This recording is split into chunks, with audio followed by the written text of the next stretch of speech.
दरम्यान एकीकडे हे सगळे आरोप प्रत्यारोप होत असताना ठाकरे ब्रँडवरून एकीकडे राजकारण पेटलेलं असताना दिघेंवरून वादाची ठिणगी पडली। एकनाथ शिंदेंनी बंडानंतर पक्षाच्या प्रत्येक कार्यक्रमात बाळासाहेबांच्या जोडीला आनंद दिघेंनाही मानाचं स्थान दिलं। दिघेंचं हेच स्थान ठाकरेंच्या शिवसेनेचे खासदार संजय राऊतांना खटकलं। एकनाथ शिंदेंना पूजनीय असणारे दिघे राऊतांच्या लेखी मात्र जिल्हा प्रमुखापेक्षा मोठे नाहीत। त्यावरूनच आता नवा सामना सुरू झाला। याचा आढावा घेणारा हा स्पेशल रिपोर्ट।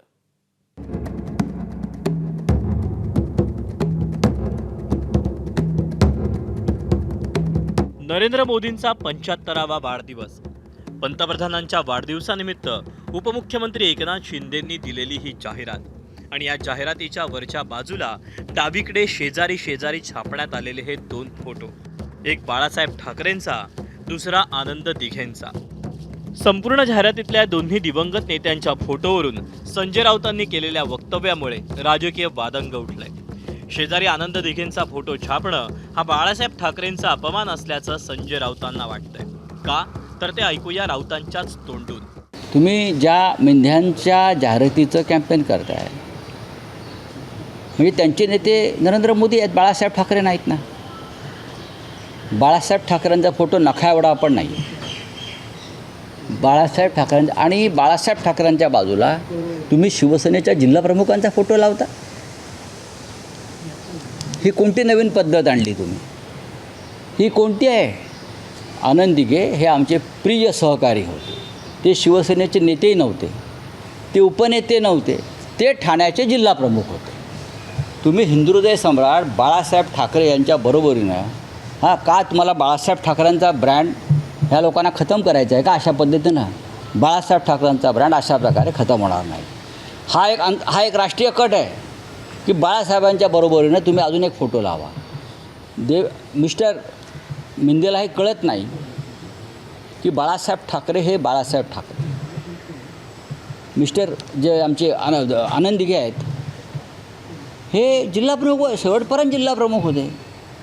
तुम्ही जिल्हाप्रमुखांना शिवसेना प्रमुखांच्या बरोबरीनं बसवून काय दाखवताय नरेंद्र मोदी आणि अमित शहाना की अमित शहाचाच हा आदेश आहे?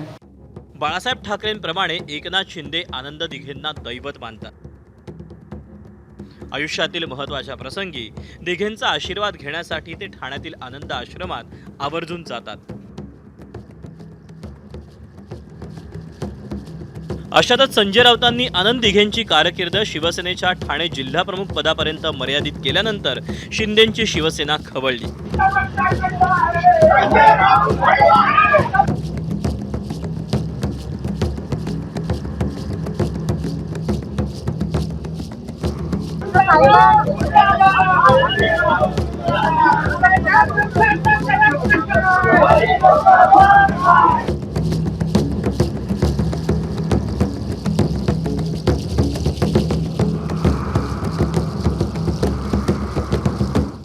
नरेश मस्केंनी अरेतुरेची भाषा करत संजय राऊतांवर आगपाखड केली आणि ती करताना संजय राऊतांप्रमाणे पातळी देखील सोडली। अरे संजय, भुंकणाऱ्या कुत्र्या, दिघे साहेबांचं नाव घेण्याची तुझी लायकी आहे का? तुझी योग्यता काय? आज तुला या भाषेत, आणि माझं मीडियाला आव्हान आहे की ह्या भाषेतलीच प्रतिक्रिया तुम्ही दाखवा। भुंकणाऱ्या कुत्र्या, तुझी योग्यता आहे का? या धर्मवीर आनंद दिघे साहेबांनी तुला कशात वाचवलेलं आहे हे लोकांसमोर आणू का आम्ही? शेजारी दिघेंचा फोटो लावला तर बाळासाहेबांचा अपमान कसा ठरू शकतो, असा सवाल गृहराज्यमंत्री योगेश कदमांनी संजय राऊतांना विचारला। बाळासाहेबांचेच बाळकडू आनंद दिघे साहेबांनी सर्व शिवसैनिकांमध्ये रुजवलेला आहे। अशा वेळेस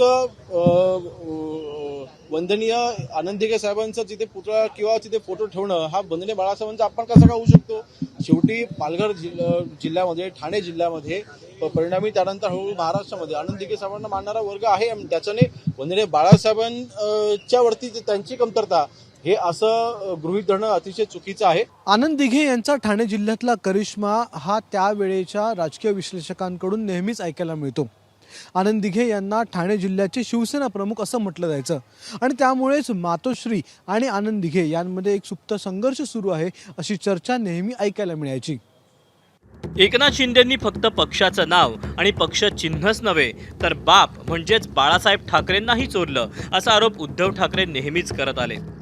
अशातच शिंदेंच्या शिवसेनेसाठी देवते समान असलेल्या आनंद दिघेंना फक्त जिल्हा प्रमुख पदापुरतं मर्यादित ठेवत संजय राऊतांनी दोन्ही शिवसेनेमध्ये नवा सामना सुरू केला. महापालिका निवडणुकांच्या तोंडावर सुरू झालेला हा सामना एवढ्यात संपणार नाही एवढं मात्र नक्की. अक्षय भाटकर, एबीपी माझा, ठाणे.